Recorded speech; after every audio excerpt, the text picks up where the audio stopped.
China's male leaders push for women to stay home. The Communist Party's solution to the country's demographic crisis and a slowing economy is to push women back into traditional roles, mentioning that their place is in the home. Yes, folks, you heard it right. Let's check the details. This is Krishnendu Nair. The National Women's Congress, that is China's top political gathering for women, which is held every 5 years, has long been a forum for the ruling Communist Party to demonstrate its commitment to women.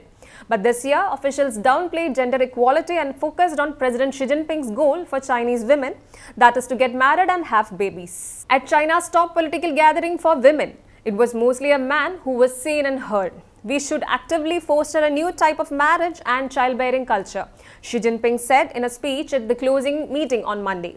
He added that it was the role of party officials to influence young people's view on love and marriage, fertility and family. He made no mention of women at work. The language used by senior officials was another glimpse of how the party sees the role of women.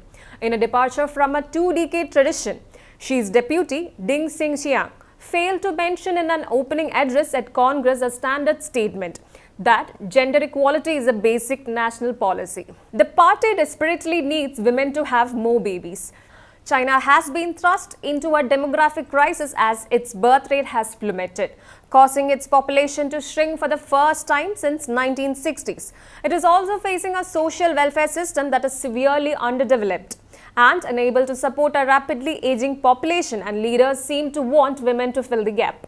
Faced with a demographic crisis, a slowing economy, and what it views as a stubborn rise of feminism, the party has chosen to push women back into the home, calling to them to rear the young and care for the old. The work, in the words of Mr. Xi, is essential for China's path to modernization.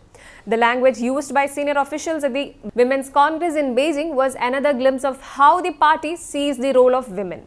Mr. Xi has pushed a hard-line agenda to advance his vision of a stronger China that includes a revival of what he considers traditional values. At the Congress, he encouraged female leaders to tell good stories about family traditions and guide women to play their unique role in carrying forward the traditional virtues of the Chinese nation. In the last 2 years, authorities across China have unveiled measures to lift the country's birth rate, including financial incentives and expanding childcare facilities.